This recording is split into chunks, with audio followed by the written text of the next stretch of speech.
When I brought my husband his forgotten lunch, his secretary knocked over her purse, rushing to call him. His wedding ring tumbled out across the floor. I pretended not to see it, smiled, and left quietly. At their office Christmas party 2 weeks later, I walked in late with my divorce lawyer as my +1. What happened next made every partner in that law firm wish they'd never hired either of them. My name is Harmony Solis, and for 8 years. Before we jump back in, tell us where you're tuning in from, and if this story touches you, make sure you're subscribed, because tomorrow I've saved something extra special for you. I believed I was living the American dream. At 34, I had everything a woman was supposed to want: a successful attorney husband, a pristine colonial home in Westchester's most coveted neighborhood, and a thriving interior design business that catered to Manhattan's elite. Preston Harlan, my husband, was a rising star at Abernathy and Associates, one of the city's most prestigious corporate law firms. We were the couple other couples envied: beautiful, successful, seemingly perfect. Every morning began the same way. I'd wake at 5:30 a.m. to prepare Preston's coffee exactly how he liked it: dark roast, 1 sugar, splash of cream. While he showered, I'd pack his lunch in the insulated bag I'd bought him for our 3rd anniversary: turkey and Swiss on sourdough, an apple, and his favorite chocolate chip cookies from the bakery on 5th Avenue. It was a ritual that grounded us, a small act of love in our increasingly busy lives. Preston would emerge from our marble bathroom, looking like he'd stepped from a magazine: tailored Tom Ford suit, perfectly styled dark hair, the confident smile that had first attracted me at Columbia Law School's alumni mixer 9 years ago. He'd kiss my cheek, grab his briefcase and lunch, and head off to conquer another day of corporate mergers and acquisitions. "You spoil me, Harmony," he'd say. The same phrase every morning, accompanied by that charming grin that made my stomach flutter even after all these years. Our Westchester home was my masterpiece, a 1920s colonial I'd meticulously restored and decorated. Every room told a story of careful curation: the antique Persian rugs I'd found at estate sales, the custom built-ins that housed Preston's law books, the kitchen island where we'd hosted countless dinner parties for his colleagues and my clients. House Beautiful had featured it in their Young Couples Living Large spread 2 years ago, cementing my reputation as one of New York's most sought-after residential designers. My client roster read like a who's who of Manhattan society: tech entrepreneurs, investment bankers, Broadway producers, even a few celebrities who valued discretion over publicity. The Abernathy penthouse renovation had been my crowning achievement, a $2.8 million project that transformed their dated Park Avenue space into a modern masterpiece. The photos from that job had landed me 3 more 8-figure projects, and a waiting list that stretched 6 months out. Preston and I moved through New York's social circles with practiced ease: charity galas at the Met, weekend retreats in the Hamptons, wine tastings in Soho. We were always invited, always photographed, always perfectly dressed and appropriately charming. I'd learned to navigate these waters during my childhood in Greenwich, where my mother, Evelyn Solis, had trained me in the delicate art of maintaining appearances, while my father built his real estate empire. "Presentation is everything, darling," she'd told me countless times. "People judge you in the first 30 seconds. Make sure those seconds count." The lessons had served me well. I could discuss market trends with Preston's partners, recommend the perfect wine for any occasion, and plan events that left lasting impressions. My Instagram account, at Harmony Solis Design, had 127,000 followers, who hung on my every carefully curated post. The life I displayed there wasn't fictional, it was real, beautiful, and exactly what I'd always dreamed of having. Preston's career trajectory seemed unstoppable. At 36, he was already being whispered about as the youngest potential partner in Abernathy and Associates' 150-year history. The Whitmore Industries merger he'd been leading for the past year was worth $4.2 billion, the kind of deal that made careers and secured legacies. Managing partners took notice when your billable hours consistently topped the charts and your client retention rate remained flawless. We'd started talking about children more seriously in recent months. The 3rd bedroom in our house had been designated as the future nursery, and I'd begun collecting design ideas for creating the perfect space for our future family. Preston wanted to make partner first, establish financial security, buy the house in East Hampton we'd been eyeing. Everything in its proper time, he'd say, when I brought up the subject. Let's build the foundation before we add to it. Our social calendar revolved around his firm's events and my industry functions. Next week's Christmas party at Abernathy and Associates was always the highlight of December, a lavish affair at the Rainbow Room, where the city's legal elite gathered to celebrate another successful year. I'd already selected my dress, a midnight blue Vera Wang that highlighted my auburn hair and brought out my green eyes. Preston had requested I wear the diamond necklace he'd given me for our 5th anniversary, the one that caught the light perfectly in photographs. My business was thriving beyond my wildest expectations. The Meridian Tower project, 40 luxury condos requiring complete design packages, would gross my firm nearly $3 million over the next 18 months. I'd hired 2 additional designers and a project manager just to handle the overflow. Success felt intoxicating, validation for all the years of 16-hour days, and perfectionist attention to detail that had built my reputation. Everything in our life felt intentional, curated, perfect. Our dinner parties featured carefully selected guest lists that mixed Preston's legal contacts with my design world connections. Our vacation photos from Tuscany and Santorini garnered hundreds of likes and comments from friends who lived vicariously through our adventure. Even our arguments were conducted with the politeness of 2 people who understood the importance of maintaining dignity under pressure. Looking back, I realize how much energy we both invested in the performance of our perfect marriage. Every public appearance was choreographed, every social media post calculated for maximum impact. We were brand ambassadors for our own relationship, selling an image of success and happiness that we'd convinced ourselves was real. But perfection, I was about to learn, is often just another word for well-constructed illusion.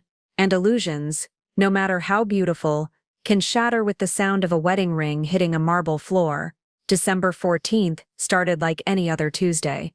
I had 3 client consultations scheduled, a conference call with the Meridian Tower developers, and lunch with my assistant Mariana to discuss the spring project calendar. Preston had left for the office earlier than usual, something about preparing for a crucial Whitmore Industries presentation. In his rush, he'd forgotten his lunch on the kitchen counter beside his coffee mug. It was such a small oversight, the kind of domestic detail that seemed insignificant. I had no way of knowing that delivering his forgotten lunch would shatter 8 years of carefully constructed perfection and reveal the man I thought I knew as a complete stranger. At 11:30 a.m., I stood in my kitchen holding Preston's forgotten lunch bag, debating whether to make the 40-minute drive into Manhattan. My afternoon was packed with client meetings, and the Meridian Tower conference call was scheduled for 2 p.m. But Preston had an important presentation today, something about securing the final signatures on the Whitmore deal that would cement his path to partnership. He'd need his energy, and I knew he'd skip eating entirely if left to his own devices. The drive into the city gave me time to mentally prepare for my afternoon consultations. Mrs. Abernathy, no relation to Preston's firm despite the name, wanted to completely redesign her Park Avenue Apartments master suite.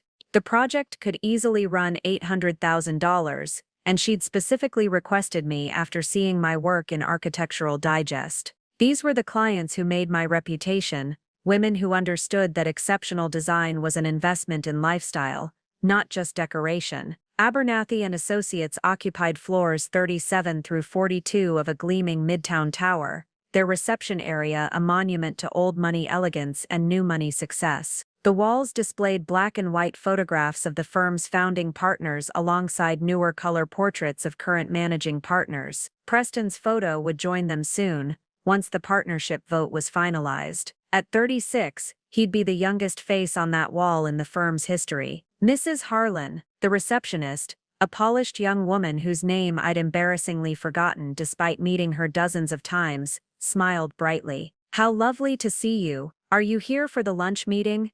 I hesitated, confused.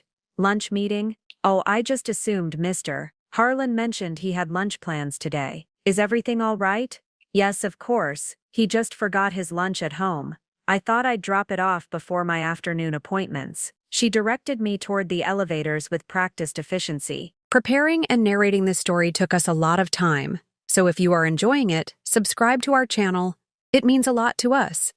Now back to the story. Preston's office was on the 40th floor, corner suite with views of Central Park that clients found appropriately impressive. The elevator hummed quietly as it climbed, giving me a moment to appreciate the familiar scent of expensive leather and subtle cologne that seemed to permeate everything in this building. The 40th floor buzzed with the controlled energy of successful attorneys pursuing billable hours. Associates hunched over laptops, phones pressed to ears, voices discussing merger terms and acquisition details. The partners' offices lined the exterior walls, their glass doors offering glimpses of mahogany furniture and wall-mounted diplomas. Preston's corner office sat at the end of the hall, its door slightly ajar. As I approached, I could hear his voice through the opening, that confident tone he used when explaining complex legal concepts to clients. He was discussing timeline adjustments for document review, something about expediting the due diligence process. I paused, not wanting to interrupt what sounded like an important call.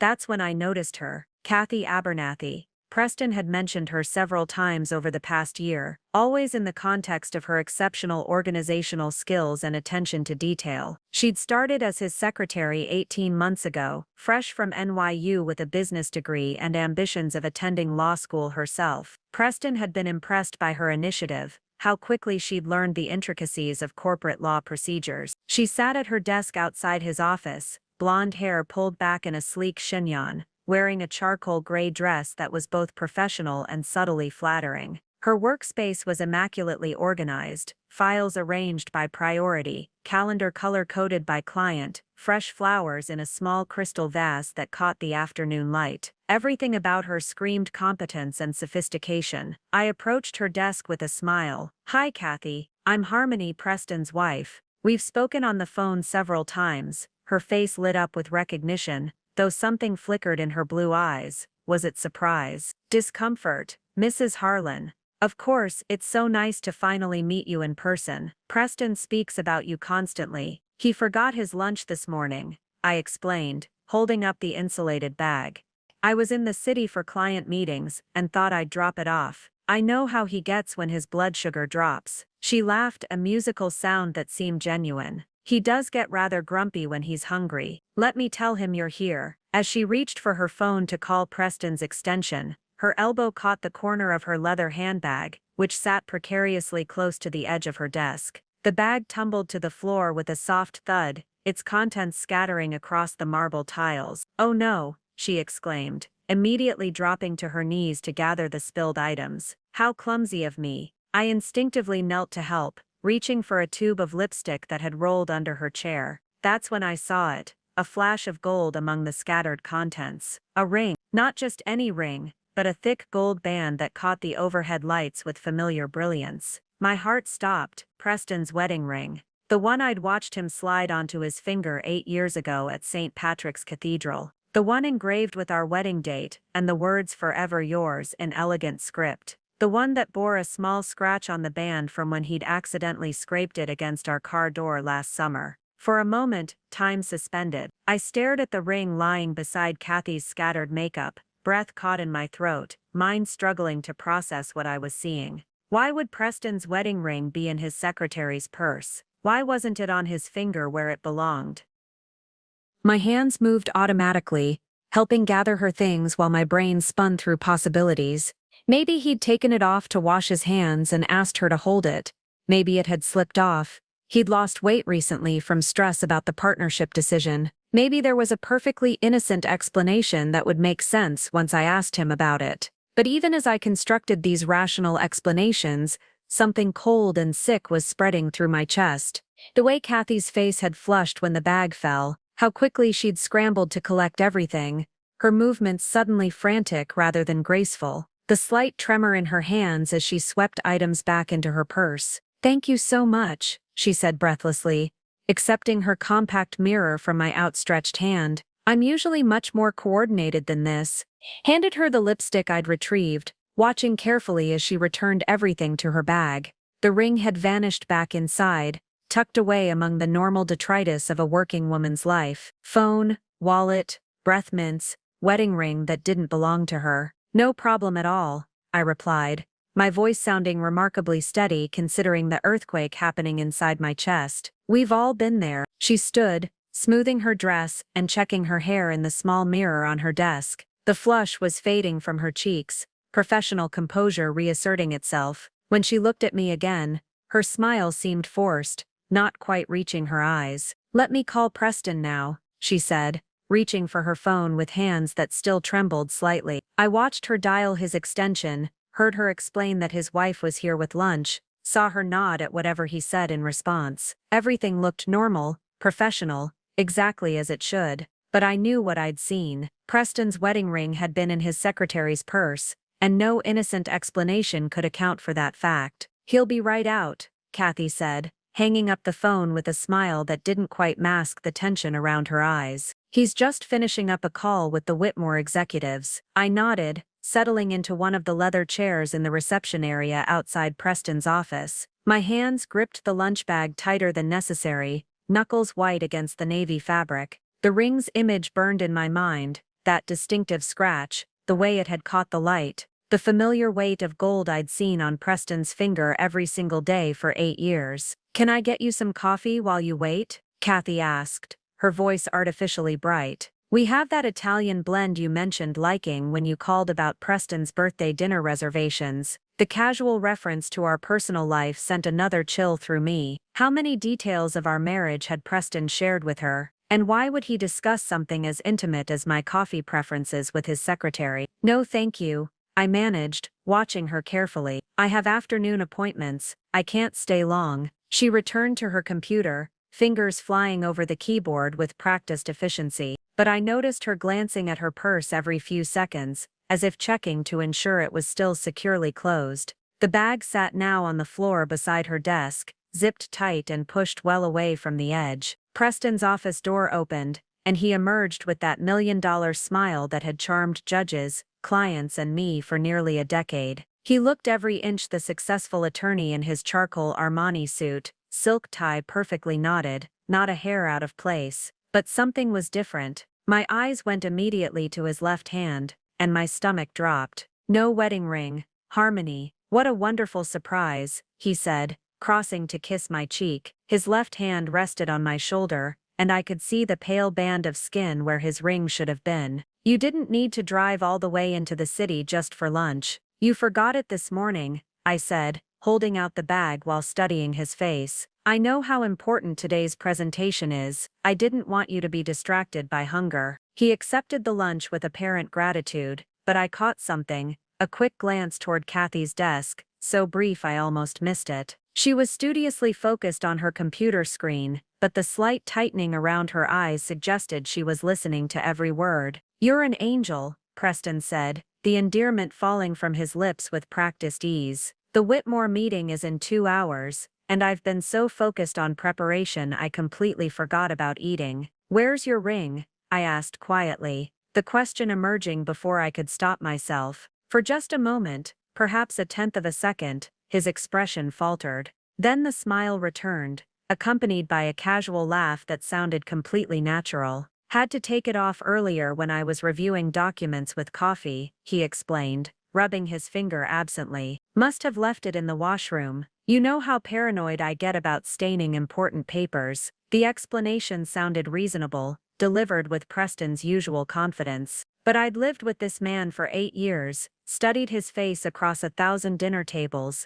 learned to read the subtle tells that indicated stress or uncertainty, the slight tension at the corners of his eyes, the way his left hand unconsciously moved to touch his wedding finger, the almost imperceptible pause before he'd answered my question. I should let you get back to work, I said, standing and smoothing my coat. Good luck with the presentation, thank you for bringing lunch. I love you, he said, the words automatic and warm. But as he leaned in for another kiss, I noticed his cologne was different, stronger, more expensive than his usual choice. I said goodbye to Kathy, who looked up from her computer with that too bright smile. So lovely to finally meet you, Mrs. Harlan. Preston is lucky to have someone who takes such good care of him. The words felt loaded somehow, weighted with meaning I couldn't quite decipher. I thanked her and headed toward the elevators, my mind spinning with questions and half-formed suspicions. The elevator doors closed, and I finally allowed myself to breathe deeply. My reflection in the polished steel doors showed a composed woman in an elegant coat,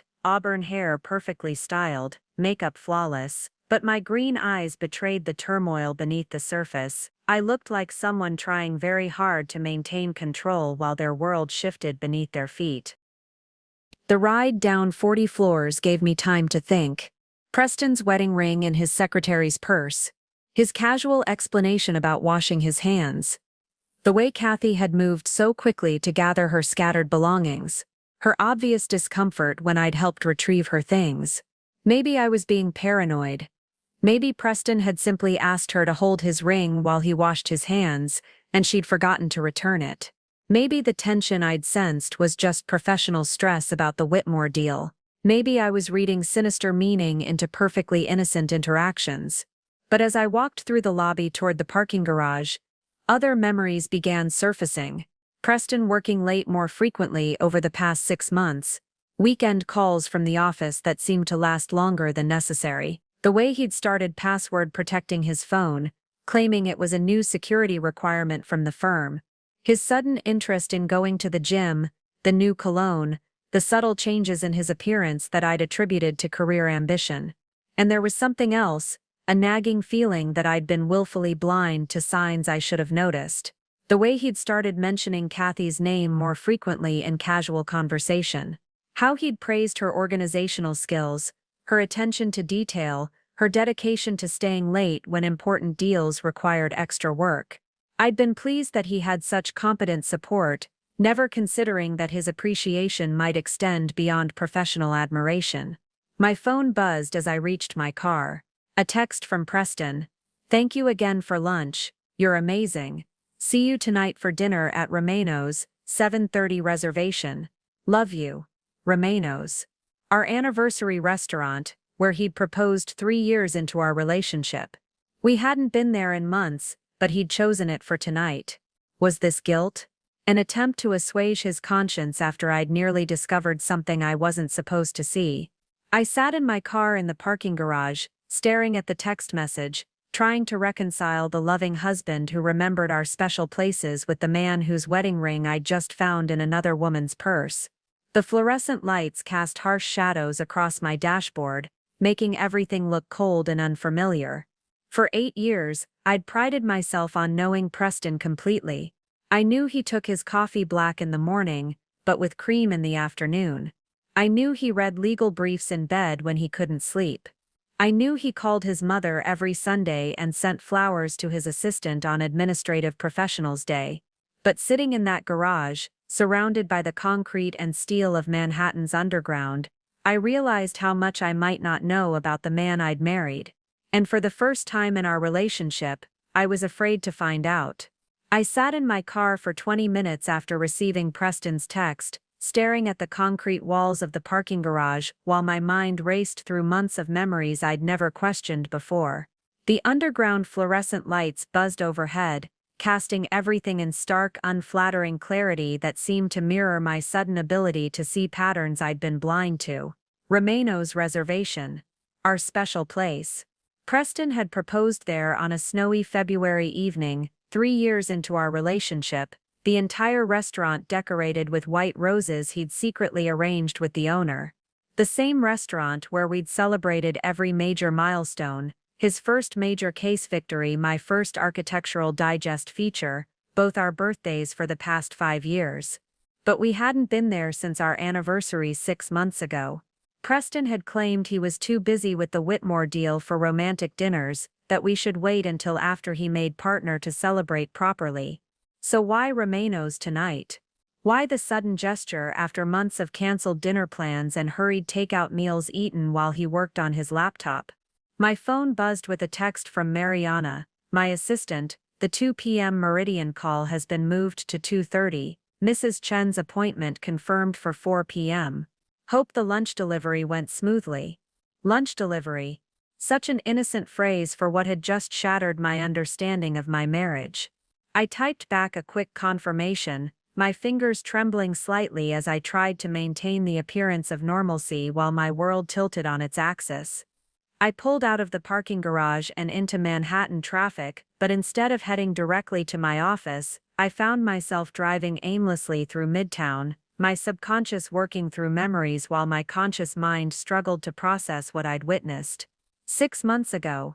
That's when things had started changing, wasn't it? Preston had begun working later, claiming the Whitmore acquisition required unprecedented attention to detail. He'd hired Kathy around that same time, praising her qualifications and work ethic. "She's exactly what I need to handle this level of complexity," he'd said. "Smart, organized, completely dedicated." Dedicated. The word took on new meaning now. I remembered the first time he'd mentioned her name at dinner. "Kathy caught an error in the Johnson contract that could have cost us millions," he'd said. Clearly impressed, "She has an eye for detail that rivals most associates." I'd been pleased that he had such competent support, never considering that his admiration might be anything more than professional. Then there were the weekend calls. Preston had always been available to clients, but the frequency had increased dramatically over the past few months. Saturday morning calls that stretched into the afternoon. Sunday evening conferences that lasted until bedtime. "Kathy's coordinating with the London office," he'd explain, "or she's managing the document review schedule." Always Kathy. Always requiring his immediate attention. I thought about his new gym membership, started 4 months ago. "I need to be in better shape for partnership," he'd said. "First impressions matter in client meetings." The weight loss had been gradual but noticeable. His suits fit better, his confidence seemed higher, and I'd been proud of his dedication to self-improvement. The cologne change had happened around the same time. A shift from the woody traditional scent I'd bought him for Christmas to something more modern, more seductive. "Tom Ford," he'd said, when I complimented it. Kathy mentioned it was professional but not stuffy. Even his fragrance choices were being influenced by his secretary's opinions. And then there were the small changes I'd attributed to career stress. The way he'd started password protecting his phone, claiming new security protocols from the firm. How he'd begun closing his laptop when I entered his home office, explaining that client confidentiality required extra caution. The increase in business trips that seemed to coincide with Kathy's schedule. She'd mentioned needing to coordinate travel arrangements during our brief phone conversations. My phone rang, interrupting my spiraling thoughts. My mother's name appeared on the screen, and I almost let it go to voicemail before deciding I needed the distraction of normal conversation. "Darling," Evelyn Solis's cultured voice filled the car through the Bluetooth system. "I just wanted to confirm that you and Preston are still joining us for the Waldorf Charity Gala next weekend. The seating chart is being finalized today." "Yes, Mother. We'll be there," I said automatically, though the idea of maintaining social pretenses suddenly felt exhausting. "Wonderful. Your father is particularly excited about introducing Preston to the Whitmore board members who'll be attending. This acquisition of his could open so many doors." The Whitmore deal. Everything seemed to circle back to that massive transaction that was supposed to secure Preston's partnership and our financial future. But what if it was securing something else entirely? What if the long hours and weekend work sessions weren't just about legal documents and due diligence? "Harmony? Are you there? Sorry, Mother. Traffic is terrible today." "Well, do drive carefully. And remind Preston that cocktails start at 7. Your father wants plenty of time to make introductions before dinner." After ending the call, I sat at a red light thinking about the charity gala. Another elegant event where Preston and I would play our roles as the perfect successful couple. I'd wear something appropriately stunning, he'd charm everyone with his legal expertise and bright future, and we'd dance to the orchestra while Manhattan's elite watched approvingly. But now I wondered who else might be there. Would Kathy attend as part of the firm's support staff? Would I have to watch Preston interact with her professionally while knowing what I'd discovered today? The thought made my stomach clench with a combination of nausea and rage. My office building came into view, and I forced myself to focus on the afternoon ahead. 2 client consultations, the Meridian conference call, and a design review meeting that would determine the direction of a $1.2 million project. My professional life demanded the same attention to detail and perfectionism that had made my reputation,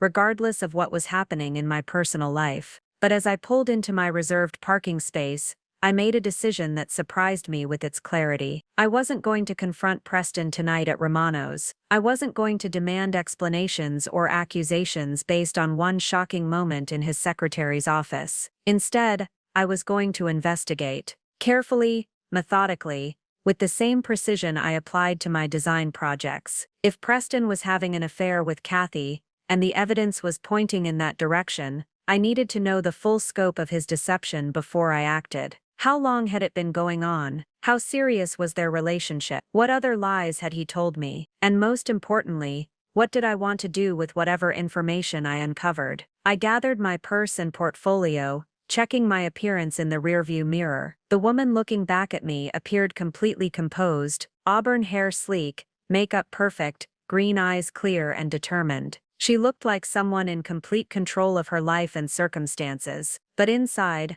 I felt like I was standing at the edge of a cliff, looking down into an abyss that might contain the wreckage of everything I'd built my identity around. The question was whether I had the courage to jump, or if I'd spend the rest of my life wondering what lay hidden in the darkness below. The afternoon's first client was waiting upstairs, ready to discuss transforming her Park Avenue penthouse into something worthy of magazine covers. I would smile, listen to her vision, and create something beautiful from her dreams and desires. It was what I did best, taking someone's hopes and making them reality. Now I needed to apply those same skills to uncovering the reality of my own life, no matter how devastating that truth might prove to be. The Meridian Tower conference call stretched longer than expected, running until nearly 4 p.m. as we discussed marble selections and fixture specifications for the luxury condos. Normally, I thrived on these detailed discussions about materials and timelines, but today I found myself going through the motions while my mind churned with plans that had nothing to do with interior design. Mrs. Chen arrived precisely at 4 o'clock for her consultation, a punctual woman in her 60s, who'd made her fortune in tech investments, and now wanted to transform her Upper East Side brownstone into what she called understated elegance with Asian influences. I walked her through portfolio images and fabric samples, discussing color palettes and spatial flow, all while part of my brain worked on a completely different kind of project. I want something that feels both timeless and contemporary, Mrs. Chen explained, running her fingers over a silk fabric sample, something that honors tradition while embracing the future. Her words resonated more deeply than she could have known. I was facing the same challenge in my personal life, how to honor the 8 years Preston and I had built together while facing the possibility that our future was built on lies. After Mrs. Chen left with preliminary sketches and a promise to review my full proposal by Monday, I locked my office door and opened my laptop. If I was going to investigate my husband's relationship with his secretary, I needed to approach it with the same methodical planning I applied to million-dollar renovations. I started by accessing our shared financial accounts, joint checking, savings, credit cards. Preston had insisted on complete financial transparency when we married, claiming it demonstrated trust and partnership. No secrets between us, he'd said, as we combined our accounts. The irony wasn't lost on me now as I used that transparency to search for evidence of his deception. The credit card statements revealed patterns I'd never noticed before. Regular charges at restaurants I'd never heard of, always during lunch hours. Hotel charges in the city when Preston claimed to be working late at the office. A jewelry purchase from Tiffany 2 months ago for $2,800 that definitely hadn't been for me. Our anniversary was in October, my birthday in March, and neither occasion had included Tiffany gifts. My hands trembled as I clicked through the statements, finding charge after charge that told a story of deception. Dinners at intimate restaurants in neighborhoods we never visited together, weekend hotel stays when he'd claimed to be working on document reviews, even a charge for flowers, $150 at an upscale florist, on a Tuesday, when I'd received nothing. I screenshot everything, creating a digital file labeled financial review that could pass for legitimate business documentation if anyone happened to see it. Each image was damning evidence of a double life I'd never suspected. Next, I accessed our phone records through our family plan account. Preston's calls and texts were listed in detail, and one number appeared with shocking frequency. I cross-referenced it with the Abernathy and Associates directory online, Kathy's cell phone. Over the past 3 months they'd exchanged hundreds of text messages and phone calls, often late at night and on weekends. Some calls lasted hours. On nights when Preston had claimed to be working late at the office, his phone record showed extended conversations with Kathy from our home number. He'd been talking to her while sitting in his study, sometimes while I was in the next room reading or watching television. The revelation hit me like a physical blow. It wasn't just an affair, it was a complete parallel relationship conducted under my nose in my own home. I forwarded all the phone records to my secure email account, then began planning my next moves. The office Christmas party was in 10 days, December 22nd at the Rainbow Room. Preston had mentioned it repeatedly over the past month, emphasizing how important it was for his partnership prospects. All the managing partners would be there, along with major clients and their spouses. It was exactly the kind of high-visibility event where reputations were made and destroyed. An idea began forming, audacious and terrifying in its scope. If Preston was conducting his affair publicly enough to attend restaurants and hotels around the city, if he was bold enough to carry on extended phone conversations from our home, then perhaps it was time for his deception to become as public as his ambition. But I needed help, professional help from someone who understood both the legal and strategic implications of what I was considering. I reached for my phone and dialed a number I'd hoped never to use. Mariana Abernathy, not related to Preston's law firm despite sharing the name, was Manhattan's most notorious divorce attorney. Known for her scorched-earth tactics and ability to secure massive settlements for her clients, she'd earned the nickname the Destroyer in legal circles. Abernathy Law, a crisp voice answered. "This is Harmony Solace," I said, my voice steadier than I felt. "I need to schedule a consultation with Miss Abernathy. It's regarding a potential divorce case.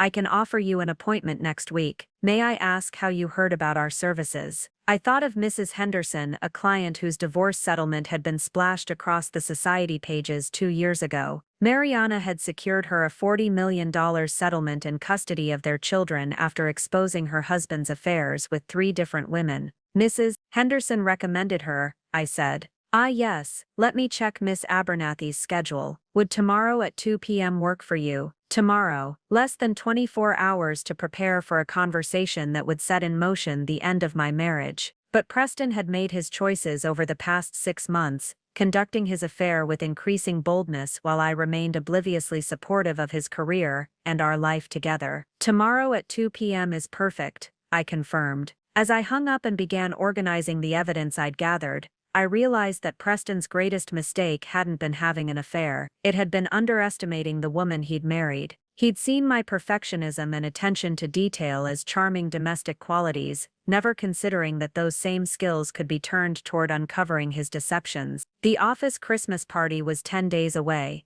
That gave me time to prepare, to plan, and to ensure that when the truth finally came out, it would be on my terms and in the most devastating way possible. After all, Preston had always said presentation was everything in the legal world. He was about to discover just how effective a perfectly executed presentation could be. The Rainbow Room sparkled with all the grandeur that had made it Manhattan's premier event space for nearly a century. Crystal chandeliers cast warm light over the assembled legal elite, while floor-to-ceiling windows offered breathtaking views of the city 49 floors below. The Abernathy and Associates Christmas party was in full swing, partners and associates mingling with clients and spouses in an elegant dance of business relationships, disguised as holiday celebration. I arrived fashionably late at 8:30 p.m., deliberately missing the cocktail hour, where early arrivals would have had time to process my unexpected guest. The midnight blue Vera Wang dress I'd selected months ago fit perfectly,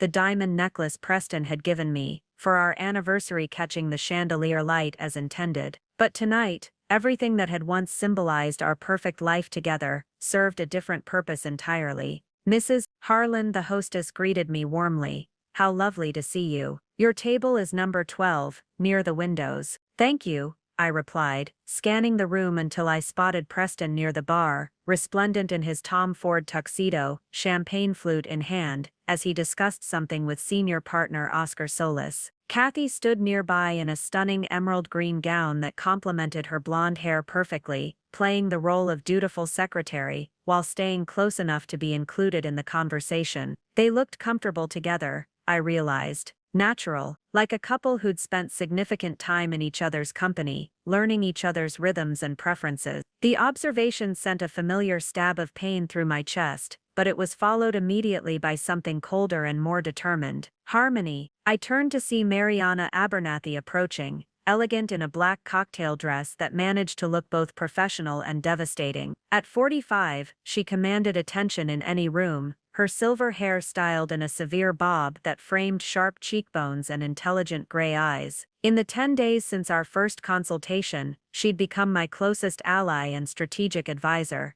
"You look absolutely radiant," she said, air-kissing my cheek in the practiced manner of Manhattan society. "Are you ready for this?" "As ready as I'll ever be," I replied, accepting a champagne flute from a passing waiter. "Has everything been arranged?" The photographer from the Times is positioned near the stage. The reporter has her notebook ready. Your evidence packet is secure. Mariana's smile never wavered, but her eyes held the sharp focus of a predator preparing to strike. Remember, timing is everything. Wait for the toast. Preston's annual toast was a tradition at these parties, a moment when the rising star thanked his colleagues and clients for another successful year. This year, with the Whitmore deal finally closing and his partnership vote scheduled for January, the toast would be particularly significant. Every managing partner, major client and influential spouse would be watching. I made my way through the crowd, accepting compliments on my dress and discussing holiday plans with familiar faces. Several people commented on how radiant I looked, how happy Preston and I seemed together. If only they knew that my radiance came from the clarity of purpose that had sustained me through 10 days of meticulous planning.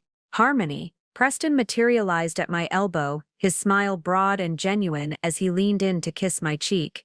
"You look absolutely stunning tonight. I was starting to worry you'd gotten lost in traffic." "Last-minute client emergency," I lied smoothly. "You know how demanding the holiday season can be." He introduced me to several clients I hadn't met before, his arm around my waist in the possessive gesture that had once made me feel cherished and protected. Now it felt like performance, a public display designed to reinforce his image as a successful family man. Kathy appeared at his other side, tablet in hand with what appeared to be important documents. "Preston, the Jakarta office sent their final approval on the Morrison amendments. Everything's ready for Monday's signature." "Excellent," he replied, his hand briefly touching hers as he took the tablet. The gesture lasted perhaps 3 seconds, but I caught the subtle caress of his thumb across her knuckles. "You've been invaluable through this entire process, Kathy. I don't know what I would have done without you." Their eyes met for just a moment, and I saw something pass between them that had nothing to do with legal documents or professional collaboration. It was intimate, familiar, loaded with the kind of understanding that develops between people who share secrets. "Ladies and gentlemen," the master of ceremonies announced from the small stage at the front of the room. "If I could have your attention, please. Preston Harlan would like to say a few words." This was it. The moment I'd been planning for 10 days, the culmination of evidence gathering and strategic preparation. My heart hammered against my ribs, but my hands remained steady as Preston handed me his champagne flute and made his way toward the stage. He moved with the confidence of a man who believed himself untouchable, whose charm and intelligence had carried him through every challenge life had presented. The crowd quieted respectfully as he took the microphone, 200 of Manhattan's legal elite turning their attention to the young partner-elect who represented the future of corporate law. "Thank you all for being here tonight," Preston began, his voice carrying easily through the sound system. "This has been a remarkable year for all of us at Abernathy and Associates." I caught Mariana's eye across the room. She nodded once, almost imperceptibly, and I saw her reach into her evening bag for the phone that would record everything about to unfold. Preston continued his remarks, thanking clients and colleagues, discussing the successful closure of major deals and the firm's bright prospects for the coming year. He looked every inch the successful attorney, the perfect husband, the man who had everything. But in 30 seconds his carefully constructed world was about to crumble in the most public way possible. And this time, I would be the one controlling the narrative. I'd also like to thank someone very special, Preston continued, his voice warm with apparent sincerity as he gazed out over the assembled crowd. My beautiful wife Harmony, who has supported my career every step of the way. Her love and dedication have made all of this possible. The crowd murmured approvingly as Preston raised his champagne flute in my direction. I smiled and lifted my own glass, playing the role of the adoring wife one final time. Around me, guests turned to look at me with admiration and perhaps a touch of envy for my seemingly perfect marriage. To partnerships, Preston announced, his voice carrying across the silent room, both professional and personal, to the bonds that make us stronger and the trust that makes success possible. To partnerships, the crowd echoed, raising their glasses in unison. That's when I stepped forward, my voice cutting clearly through the celebratory atmosphere. Speaking of partnerships, Preston, I have something to share with everyone about yours. The room fell silent, sensing a shift in energy even if they couldn't yet identify its source. Preston's smile faltered slightly as he looked down at me from the stage, confusion flickering in his eyes. Harmony, darling, this is hardly the time. Actually, it's the perfect time, I interrupted, moving toward the front of the room where everyone could see me clearly. When better to discuss trust and partnerships than when all your colleagues and clients are gathered together. Mariana materialized beside me, pulling a thick manila envelope from her evening bag. Ladies and gentlemen, my name is Mariana Abernathy, of Abernathy Law. Mrs. Harlan has asked me to present some documents that shed light on the true nature of Mr. Harlan's partnerships. A ripple of confusion moved through the crowd. Several managing partners exchanged glances, clearly recognizing Mariana's reputation and understanding that her presence here was no coincidence. Preston Harlan has been conducting an extramarital affair with his secretary, Miss Kathy Abernathy, I announced, my voice carrying to every corner of the room. I have photographic evidence, financial records, and documented proof of their relationship spanning the past 8 months. The silence that followed was deafening. Preston's face drained of color as he gripped the microphone stand for support. Kathy, standing near the back of the room, looked like she might faint. Furthermore, Mariana continued, opening the envelope and withdrawing several photographs, Mr. Harlan has been using company funds to finance this relationship. Hotel charges, restaurant bills, and expensive gifts, all paid for with client entertainment budgets and business expense accounts. Oscar Salas, the managing partner, pushed through the crowd toward the stage. This is highly inappropriate. If there are allegations of financial impropriety, they should be handled through proper channels, not like the proper channels that allowed Mr. Harlan to conduct his affair in the office for 8 months. I cut him off. The same proper channels that ignored his use of company resources for personal relationships. Some things require immediate attention. Preston finally found his voice, though it cracked with strain. Harmony, you're having some kind of breakdown. These allegations are completely false. I think you need help. The help I needed was a husband who honored his wedding vows, I replied, my voice steady, despite the emotional chaos surrounding me. Instead, I got receipts. Lots of them. Mariana began distributing copies of the evidence to managing partners and key clients. Hotel receipts with Preston and Kathy's signatures, restaurant charges during supposed client meetings, the Tiffany receipt for a $2,800 necklace that had never been given to me. The jewelry purchase was particularly telling, I continued, addressing the crowd as if discussing a design presentation. Preston claimed it was for a client gift, but the receipt shows it was engraved with Forever Yours, T, the same inscription on my wedding ring. Gasps echoed through the room as the implications sank in. Preston stumbled down from the stage, his face flushed with panic and rage. You're destroying everything we've built together. 8 years of marriage, and this is how you handle a private matter. Private. I laughed, the sound sharp and bitter. You made it public when you used company funds. You made it public when you conducted your affair in the office where everyone could see. You made it public when you brought her to every firm event as your indispensable assistant. Kathy pushed through the crowd toward us, tears streaming down her face. This is all wrong. You don't understand. I understand perfectly, I interrupted. You thought you could replace me quietly, gradually. Get Preston his partnership, then have him divorce the wife who was no longer useful to his career advancement. The room erupted in whispered conversations as guests processed the bombshell revelation. Phones appeared as people began documenting the scandal unfolding before them. I could see society reporters frantically taking notes, knowing this would be front-page news in tomorrow's papers. Security, Oscar Solis called out, but Mariana stepped forward with another document. Before you escort anyone out, Mr. Solis, you should know that Mrs. Harlan has also discovered evidence of Mr. Harlan's manipulation of client billing records. The Securities and Exchange Commission will be very interested in how the Whitmore deal was handled. That stopped everyone cold. SEC investigations could destroy careers and result in criminal charges. The managing partner's expressions shifted from embarrassment to panic as they realized this wasn't just a messy divorce playing out in public. It was potential criminal exposure for the firm. Preston grabbed my arm roughly, his composure finally cracking completely.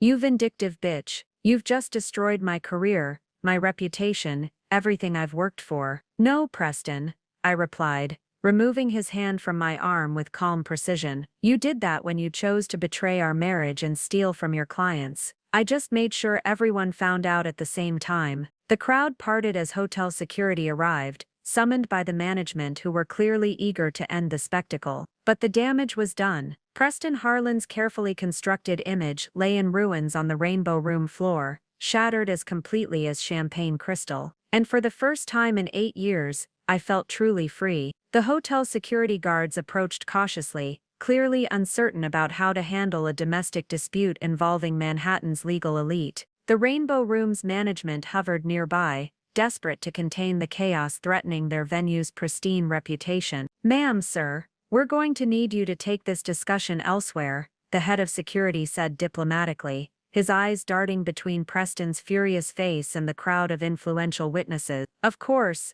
I replied smoothly, gathering my evening bag. I was just leaving anyway. My attorney and I have said what we came to say. As Mariana and I moved toward the exit, several people approached us with surprising reactions. I'd expected universal condemnation for disrupting such an important social event, but the responses were more complex than anticipated. Mrs. Harlan, a woman's voice called softly. I turned to see Evelyn Chen, wife of prominent investment banker Alex Chen, approaching with determined steps. Could I speak with you privately for a moment? I glanced at Mariana, who nodded.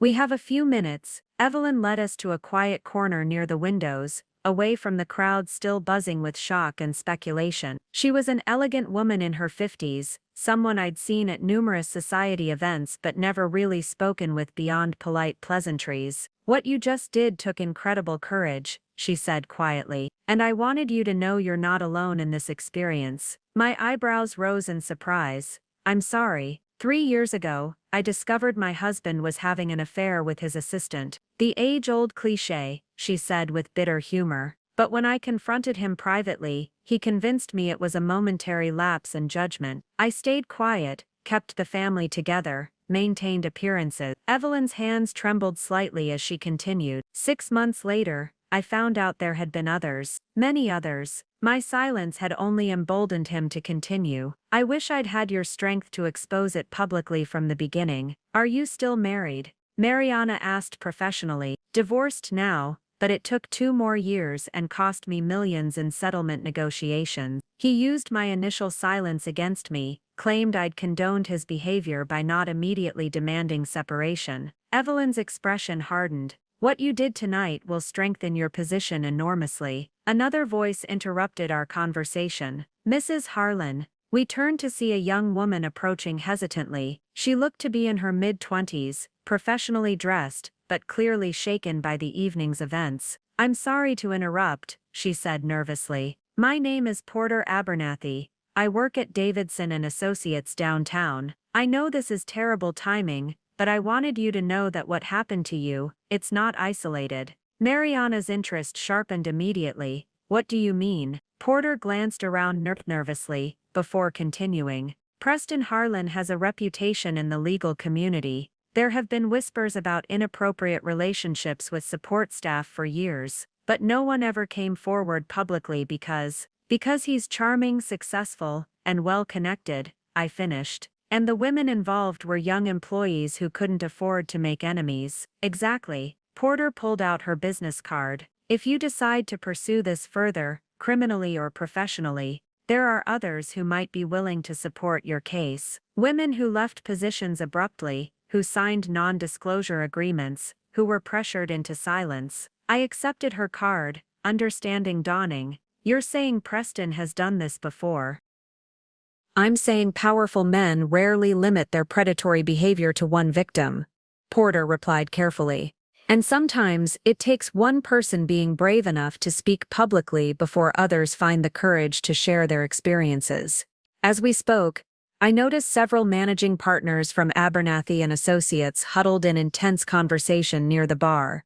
Their body language was tense, their expressions grim. The revelation about potential SEC violations had clearly shifted this from a personal scandal to a professional crisis. They're calculating damage control, Mariana observed, following my gaze, wondering how much the firm knew, how much they can claim ignorance about, how to distance themselves from Preston before the authorities get involved. A distinguished older man approached our group, Judge Harrison Solis, someone I recognized from various charity events. His presence surprised me. Judges typically avoided involving themselves in public scandals. Mrs. Harlan, he said quietly, I wanted to express my support for your courage tonight. I've presided over too many cases where women suffered in silence while men abused their power with impunity. Thank you, Your Honor.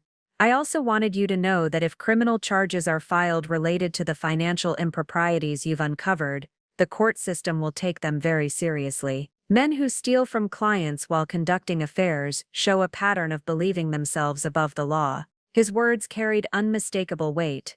Having a respected judge publicly align himself with my position would send shockwaves through the legal community. Meanwhile, across the room, I could see Preston surrounded by his remaining allies. Oscar Solis was speaking urgently into his phone, likely with the firm's crisis management team. Several younger associates kept glancing in my direction with expressions ranging from admiration to fear. The battle lines were becoming clear.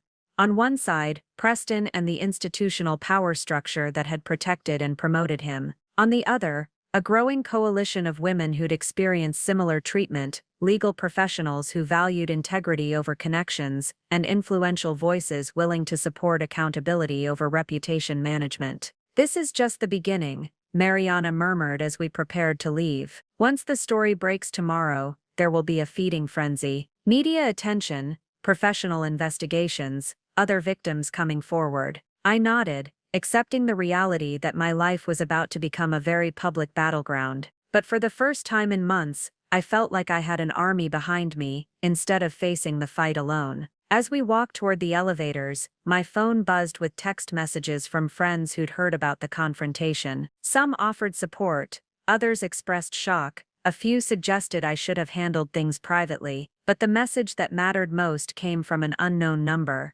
Saw what happened tonight. Preston did the same thing to me 2 years ago. I have documentation, ready to talk whenever you are. The truth, it seemed, had a way of attracting more truth. And Preston Harlan was about to discover that his pattern of behavior had left a very long trail of evidence. The next morning dawned gray and cold, matching my emotional state as I sat in my kitchen reading the newspaper coverage of last night's confrontation. The New York Times had run a front-page story titled "Legal Elite Rocked by Affair Scandal," complete with a photograph of Preston's shocked face as I delivered my accusations. The Post had gone with the more sensational, "Cheating lawyer's wife crashes party," accompanied by a grainy cell phone photo someone had taken during the chaos. My phone had been ringing since 6 a.m. with calls from reporters, friends, and strangers. I'd turned off the ringer after the 15th call, letting everything go to voicemail while I tried to process the magnitude of what I'd set in motion. The anonymous text from last night haunted me. Another victim, another woman Preston had manipulated and discarded. How many others were there? How long had this pattern of behavior been going on? At 9 a.m. sharp, my doorbell rang. Through the security camera, I saw a young woman with short dark hair, nervously clutching a manila folder. She looked familiar, though I couldn't immediately place her. "Mrs. Harlan, my name is Alex Salas. I sent you the text message last night." I buzzed her in, studying her face as she climbed the stairs to my front door. She was perhaps 28, professionally dressed in a conservative gray suit that suggested legal work. Her dark eyes held a mixture of determination and fear that I recognized from my own mirror. "Thank you for coming," I said, leading her to the living room. "Would you like coffee, please?" Her hands shook slightly as she set down her folder. "I didn't sleep at all last night. When I saw what you did at the party, I knew I couldn't stay silent anymore." As I prepared coffee, Alex began her story. "I worked as a paralegal at Abernathy and Associates 2 years ago. Preston was assigned as my supervising attorney on the Morrison acquisition, a $600 million deal that required extensive document review." She accepted the coffee gratefully, wrapping her hands around the mug as if seeking warmth. "At first, everything was professional. Preston was charming, brilliant, everything you'd expect from a rising star. He praised my work, said I had potential for law school, offered to mentor me." The familiar pattern made my stomach clench. When did things change? Gradually. Late-night work sessions where he'd order dinner and wine. Weekend meetings at hotels, supposedly to review confidential documents away from the office. He made it seem like I was special, chosen for important responsibilities. Alex opened her folder, revealing emails, hotel receipts and photographs. "He was careful at first, nothing that could be traced back to firm accounts, but as the relationship progressed, he became bolder." She handed me a printed email chain. "These are messages discussing my promotion to senior paralegal, a position that required certain personal commitments to ensure project success. When I started to pull back, questioning the appropriateness of our relationship, he became threatening." The emails were damning. Preston's professional tone gradually shifting to manipulation, then to subtle threats about career consequences if Alex didn't maintain their arrangement. The final message, sent just before Alex left the firm, was particularly chilling. "Discretion is essential in our industry. I trust you understand the importance of protecting client confidentiality and firm reputation." "He made me sign an NDA when I left," Alex continued. "A standard non-disclosure agreement that supposedly protected client information, but it was worded broadly enough to cover our personal relationship. I got a generous severance package and excellent references, provided I never discussed my client work with anyone." "What made you decide to come forward now?" I asked. "Your courage last night. Watching you stand up publicly to someone who seemed untouchable." Alex's voice strengthened with resolve. "And because I found out I wasn't the only one." She pulled out another document. A list of names with dates and brief notes. "I did some research after leaving Abernathy and Associates. Other women who'd worked with Preston, who'd left abruptly with generous settlements and glowing references. I reached out to a few of them." My heart sank as I scanned the list. 7 names spanning 5 years. All young women, all in support positions, all following the same pattern of rapid promotion, followed by sudden departure. 3 of them were willing to talk privately. Alex said. "Kathy isn't Preston's first secretary relationship. She's his latest. There was Jessica before her.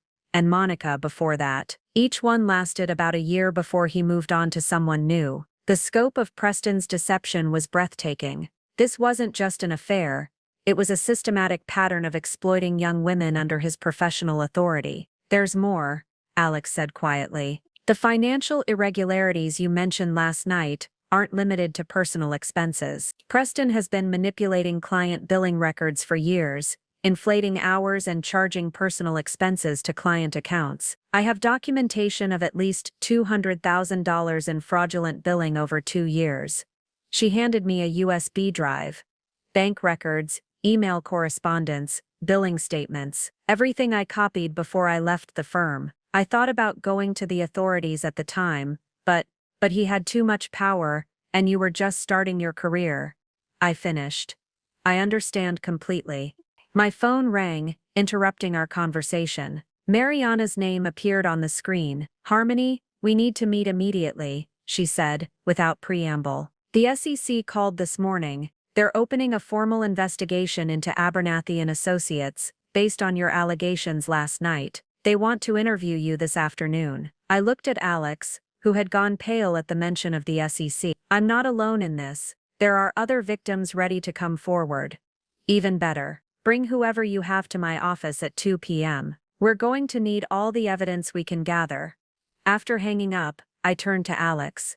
Are you prepared for this to become very public? Once the SEC gets involved, there's no going back. Alex squared her shoulders, some of the fear leaving her eyes. Preston destroyed my trust in the legal system I wanted to join. He made me question my own judgment and professional worth. If coming forward can prevent him from doing this to other women, then yes, I'm ready. As we gathered the evidence and prepared to meet with Mariana, I realized that what had started as personal betrayal and revenge was evolving into something much larger. Preston's pattern of abuse represented systemic problems in how powerful men exploited their positions, how institutions protected predators, and how victims were silenced through legal and financial pressure. But this time would be different. This time the silence was broken, the evidence was documented, and the victims were ready to speak truth to power, no matter the consequences. Mariana's law office occupied the entire 42nd floor of a gleaming tower in Midtown, its floor-to-ceiling windows offering commanding views of Manhattan's legal district. The conference room where we gathered felt like a war room, with documents spread across the mahogany table and whiteboards covered in timeline charts and financial calculations. Alex sat beside me, still clutching her folder of evidence like a lifeline. Across from us, Mariana reviewed the USB drive contents on her laptop, her expression growing more grim with each document she examined. This is extensive, she said finally, looking up from the screen. Preston Harlan has been operating a systematic scheme of financial fraud, sexual harassment, and intimidation for at least 5 years. The evidence you've both provided creates a compelling case for both criminal prosecution and civil action. She turned her laptop toward us, displaying a spreadsheet Alex had created. The billing fraud alone amounts to over $300,000 across multiple client accounts. But it's the pattern of behavior toward female employees that makes this particularly damaging. How damaging? I asked. Career-ending, potentially criminal charges for wire fraud, sexual harassment, and abuse of fiduciary duty. The SEC investigation will likely expand to include the entire firm's billing practices, which could result in massive fines and loss of licenses. A knock at the conference room door interrupted our discussion. Mariana's assistant entered with 2 more women, both looking nervous but determined. Mrs. Harlan, I'd like you to meet Jessica Chen and Monica Abernathy, Mariana said. Alex contacted them yesterday, and they've agreed to join our case. Jessica, a petite Asian woman in her late 20s, worked as a paralegal at a competing firm downtown. Monica, a striking blonde about my age, had left the legal field entirely after her experience with Preston. As they shared their stories, the pattern became even clearer and more disturbing. Preston told me I was special, Jessica said quietly, that he saw partner potential in me, that he wanted to personally mentor my career development. The relationship started during the Anderson merger, long hours, private meetings, expensive dinners he claimed were business development. Monica's story was nearly identical, but with a darker twist. When I tried to end things, he threatened to destroy my career. He had connections at every major firm in the city, he said. One phone call from him could make sure I never worked in corporate law again. Did he follow through on the threats? Mariana asked, taking detailed notes. I was blacklisted from 3 firms where I'd received job offers, Monica replied. HR representatives suddenly became unavailable. Interview processes stalled indefinitely. I eventually had to leave New York entirely to find work. I felt sick listening to their experiences, realizing how calculated Preston's manipulation had been. He hadn't just betrayed our marriage, he'd systematically abused his position to exploit young women seeking to advance their careers. What about the NDAs? I asked. Can they speak publicly? Mariana smiled coldly. Non-disclosure agreements signed under duress or to cover up illegal activity are unenforceable. Preston's lawyers were clever, but not clever enough. These women can testify without legal consequences. She pulled up another document on her laptop. I've also been researching Abernathy and Associates insurance policies and partnership agreements. The firm carries substantial liability coverage, but there are exclusions for criminal activity and willful misconduct. If we can prove the partners knew about Preston's behavior, the personal exposure could be significant. Do we think they knew? Alex asked. Oscar Solis has been managing partner for 12 years, I said. He would have approved Preston's rapid advancement, his corner office, his increased autonomy with client accounts. The pattern was there if anyone cared to look. Mariana nodded. That's our strategy. We pursue both Preston individually and the firm institutionally. Criminal referrals to the SEC and local prosecutors for the financial crimes, civil suits for the harassment and discrimination, and media pressure to ensure accountability. She distributed thick folders to each of us. These contain legal documentation, timeline charts, and contact information for journalists covering corporate malfeasance. The Times reporter who covered last night's story is particularly interested in the broader implications. What about retaliation? Monica asked nervously. Preston still has friends in powerful positions. That's why we're moving quickly and Publicly, Mariana explained. The more attention this receives, the harder it becomes for anyone to pressure or intimidate witnesses. We're also filing protective orders to prevent contact between Preston and any of you. My phone buzzed with an incoming call from my mother. I declined it, but Mariana noticed my expression. Family pressure? She asked. My parents think I should have handled this privately. Preserve dignity, protect the family reputation, find a quiet divorce settlement that doesn't embarrass anyone. The traditional approach that allows men like Preston to continue their patterns with new victims, Jessica said bitterly. Exactly. We're breaking that cycle by making everything public, Mariana said.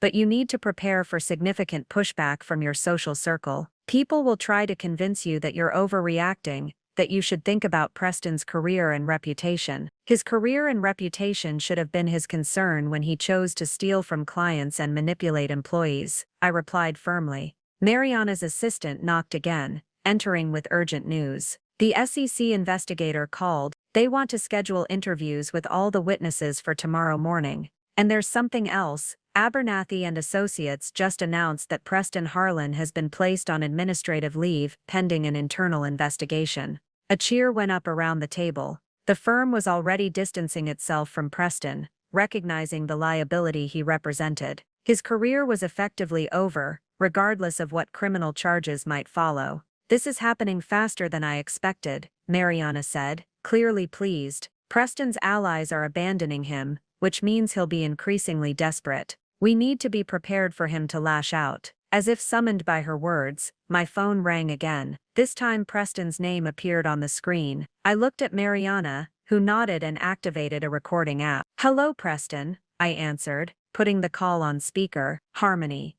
His voice was strained, barely controlled. We need to talk. This has gone too far. You're destroying innocent people along with me. The only innocent people in this situation are the women you manipulated and the clients you stole from, I replied calmly. I never stole anything. Those were legitimate business expenses. Recorded hotel rooms where you conducted affairs, jewelry for your mistresses, restaurant bills for romantic dinners while you told me you were working late. The silence stretched for several seconds before he spoke again, his voice now cold and threatening. You have no idea what you've started, Harmony. I have resources you can't imagine, friends and positions you don't even know exist. This war you think you're winning, you haven't seen anything yet. I looked around the table at the women who had found the courage to speak out, at the lawyer who specialized in destroying powerful men who abused their positions, at the evidence that would ensure Preston faced consequences for his actions. You're right, Preston, I said quietly.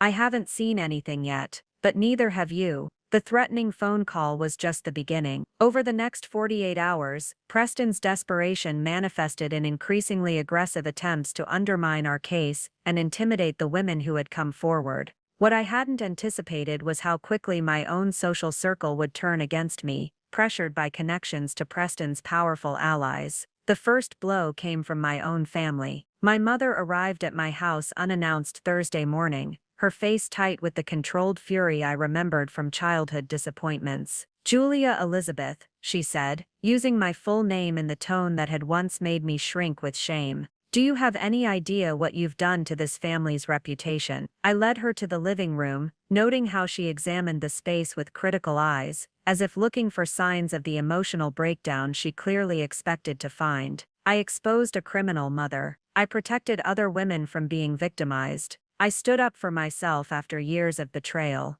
You threw a public tantrum that's made us all look ridiculous, she snapped. Your father has fielded calls from 3 board members asking about your mental stability. The Whitmore family has withdrawn their support for the hospital fundraiser because they don't want to be associated with this scandal.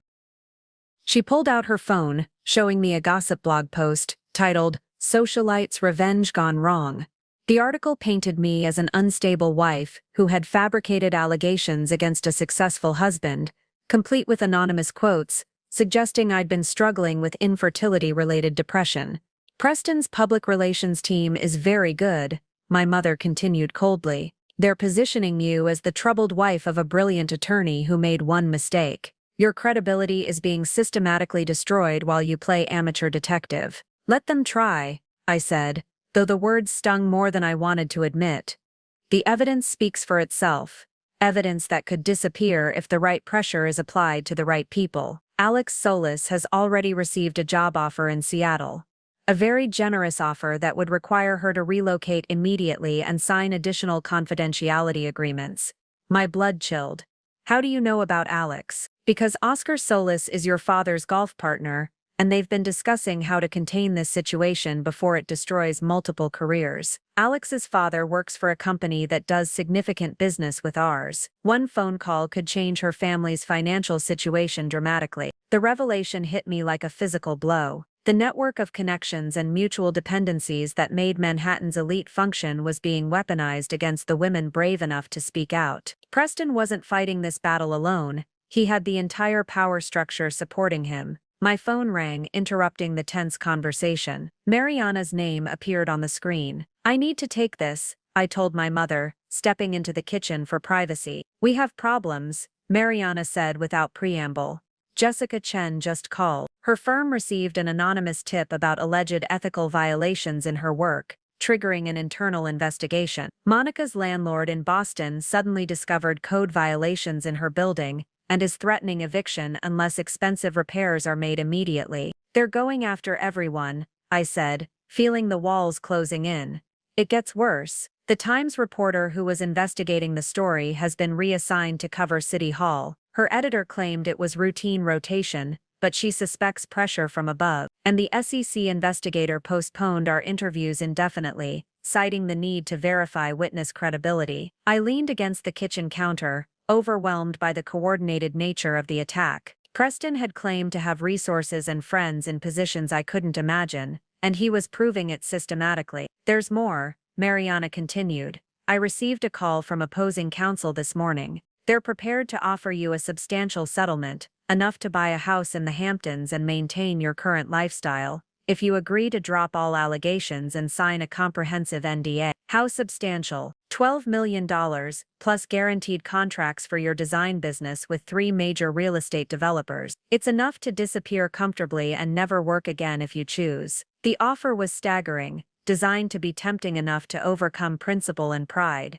For a moment I allowed myself to imagine taking the money and walking away. A fresh start somewhere far from Manhattan's poisonous social dynamics, where I could rebuild my life without the constant pressure of public scrutiny. What would happen to the other women if I took it? I asked. Their cases would likely collapse without your testimony as the catalyst. Preston would face minimal consequences, probably a quiet resignation and relocation to another firm in a different city. The pattern would continue with new victims. Through the kitchen window, I could see photographers camped across the street, telephoto lenses trained on my house. My phone buzzed constantly with calls from reporters and lawyers. The peaceful life I'd built in this house felt like it belonged to someone else entirely. My mother appeared in the kitchen doorway, having obviously overheard parts of the conversation. $12 million, Harmony. More than enough to start over anywhere you want, and leave Preston free to do this to other women.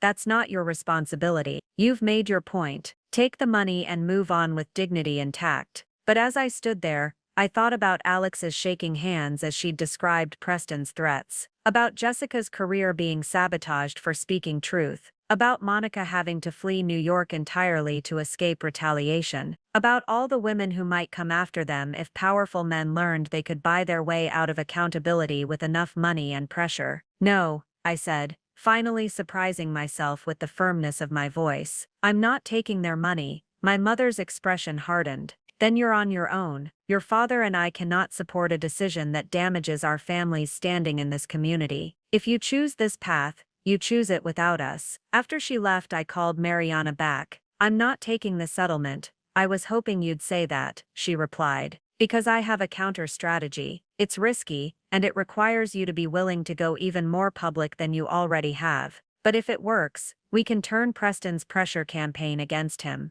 What do you have in mind? A press conference. All the victims together, presenting a united front with full documentation. We make this so public that any attempt at retaliation becomes evidence of obstruction of justice. It was terrifying and liberating at the same time. No more hiding, no more careful legal maneuvering. Just truth, spoken publicly by women who refuse to be silenced by money or threats. When? I asked. Tomorrow morning. Before they can apply more pressure or make the other women disappear. As I hung up and prepared for what felt like the final battle, I realized that Preston had made a crucial miscalculation. He'd assumed that enough pressure would make me fold, that my privileged background meant I valued reputation over principle. He was about to learn how wrong he was. The Javits Center press conference room was packed beyond capacity, with overflow crowds watching on closed-circuit television in adjacent spaces. Camera crews from every major network jostled for position,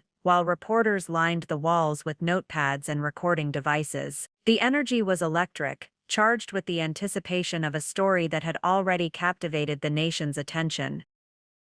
I sat at the head table between Mariana and Alex, with Jessica and Monica flanking us on either side.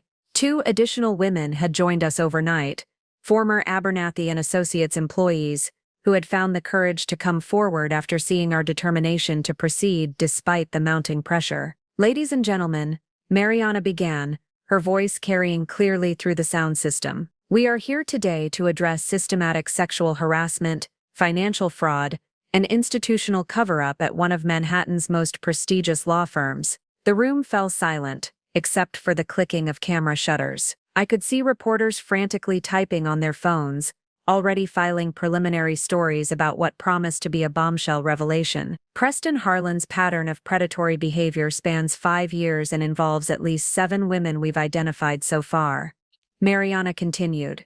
But this isn't just about one man's crimes. It's about a system that protects powerful predators while silencing their victims through financial pressure and legal intimidation. She gestured to our table. Each of these women has risked her career, her reputation, and her personal safety to speak truth to power. In the past week, they've faced retaliation attempts including job threats, housing issues, and family pressure designed to force their silence. Alex leaned toward her microphone, her voice steady, despite the cameras focused on her face. I want every young woman entering the legal profession to know that you don't have to accept abuse as the price of career advancement. You don't have to choose between your dignity and your dreams. Jessica spoke next, describing how Preston's manipulation had made her question her own judgment and professional abilities. He convinced me that the inappropriate relationship was somehow my fault, that I had invited his attention through my ambition and dedication. What happened to me wasn't unique, I said finally. The only unique thing was that I had enough privilege and resources to fight back publicly. Most women don't have that luxury. Which is exactly why we need you in this role, he replied. You understand the power dynamics, the institutional barriers, the personal cost of speaking out. You can help other women navigate these challenges. My phone rang. Evelyn, calling with her daily update on how my situation was affecting the family's social standing. I declined the call, realizing that this conversation represented a choice between my old life and something entirely new. I'll take the position, I said, surprised by the certainty in my voice. But I have conditions. Name them. Jessica Chen gets first consideration for any paralegal positions.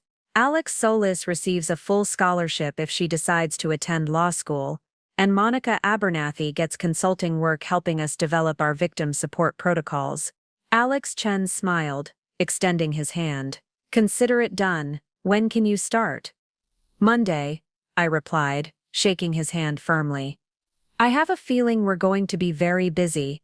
As I left the building and walked through Manhattan's financial district, I realized that Preston's betrayal had inadvertently led me to work that felt more meaningful than any interior design project ever had. Instead of creating beautiful spaces for wealthy clients, I'd be creating safe spaces for vulnerable employees. The transformation from socialite wife to workplace advocate wasn't one I'd ever planned, but it was proving to be exactly what I needed, and what countless other women needed as well. 3 months later, I received an unexpected call from the Manhattan Correctional Center.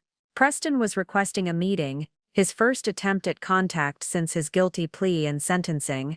After consulting with Mariana, I agreed to see him, curious about what he could possibly want to say after everything that had happened. The visiting room was sterile and depressing, all gray concrete and fluorescent lighting. Preston appeared diminished in his orange jumpsuit, his once perfect appearance replaced by the pallor and weight loss of incarceration. The confident attorney who had charmed judges and clients seemed like a different person entirely. "Thank you for coming," he said quietly, his hands folded on the metal table between us. "I wasn't sure you would. I almost didn't," I replied honestly. "What do you want, Preston?" He was silent for a long moment, staring at his hands. When he looked up, his eyes held something I'd never seen before. Genuine remorse mixed with the broken pride of a man who had lost everything. "I want to apologize, not the strategic apology my lawyers crafted for the sentencing hearing, but a real one. What I did to you, to those women, to our marriage, there's no excuse for any of it." I studied his face, searching for signs of manipulation or calculated performance. But the man sitting across from me seemed genuinely broken, stripped of the charm and confidence that had defined him for so long. "Why now?" I asked.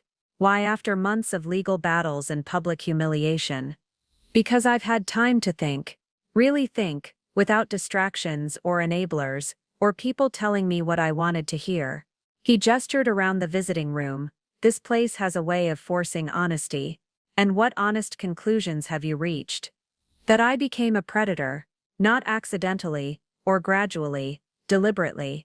I used my position to manipulate women who trusted me, who looked up to me professionally. I betrayed you repeatedly, while accepting your love and support. I stole from clients who trusted me with their most important transactions."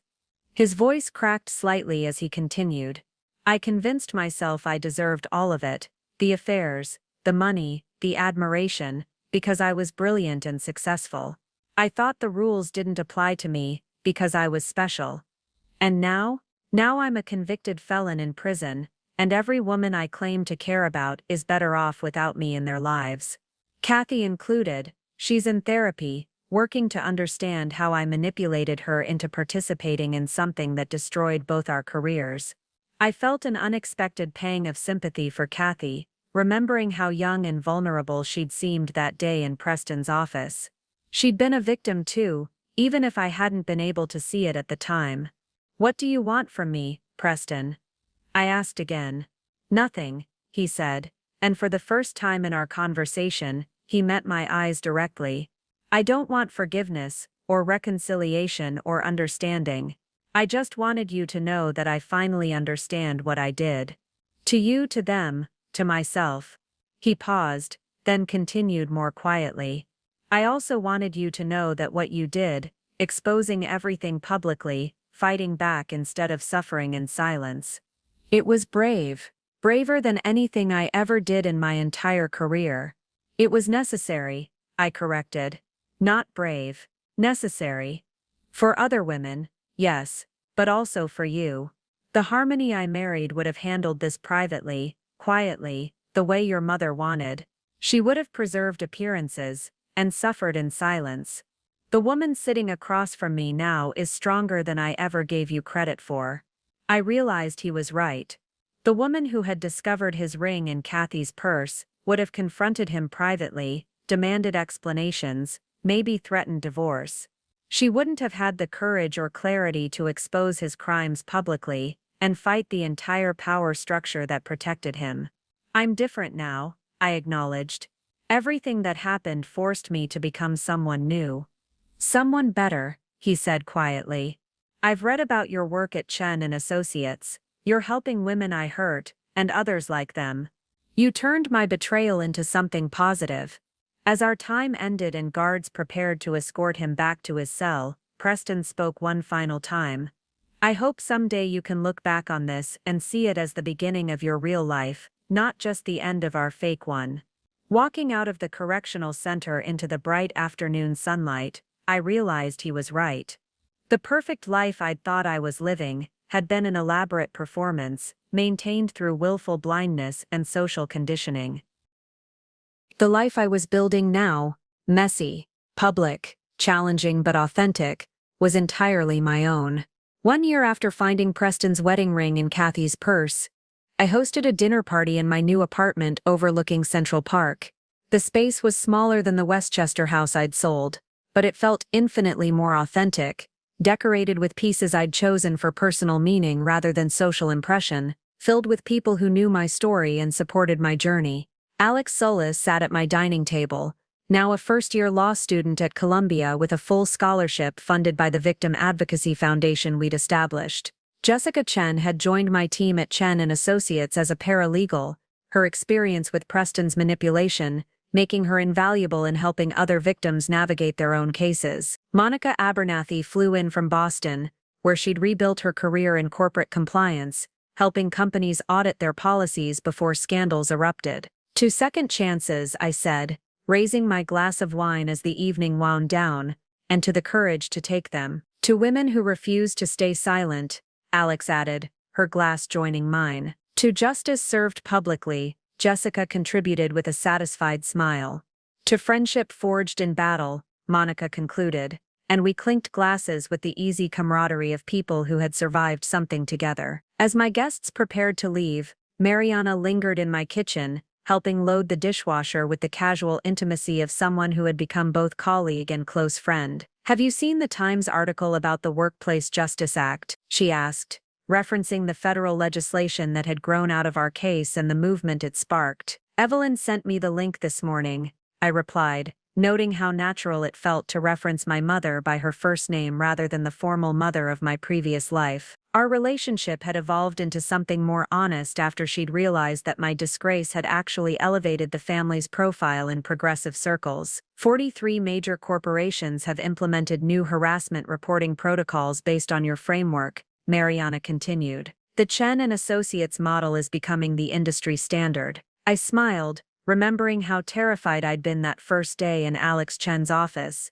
accepting a job I'd never imagined wanting. Now I couldn't picture doing anything else. The work was challenging, often heartbreaking, but it carried a sense of purpose that interior design had never provided. My phone buzzed with a text from an unknown number. Mrs. Harlan, I saw your interview on 60 Minutes. My situation is similar to what happened to you. Is there someone I can talk to?